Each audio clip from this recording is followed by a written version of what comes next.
سے پکڑتے رہتے ہیں. علم القرآن خلق الانسان علمه البيان الشمس والقمر بحسبان والنجم والشجر يسجدان والسماء رفعها ووضع الميزان ألا تطغوا في الميزان وأقيموا الوزن بالقسط ولا تخسروا الميزان والأرض وضعها للأنام فيها فاكهة ونخل ورمان فبأي آلاء ربكما تكذبان خلق الإنسان من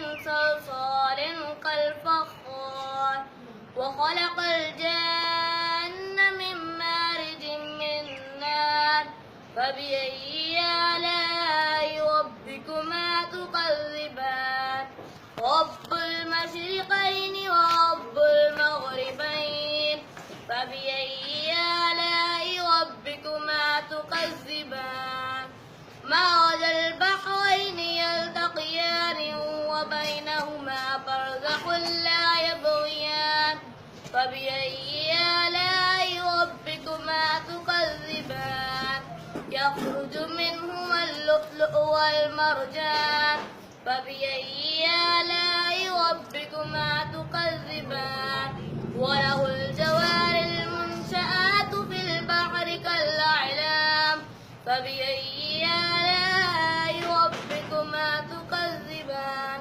صدق الله العظيم. جزاك الله.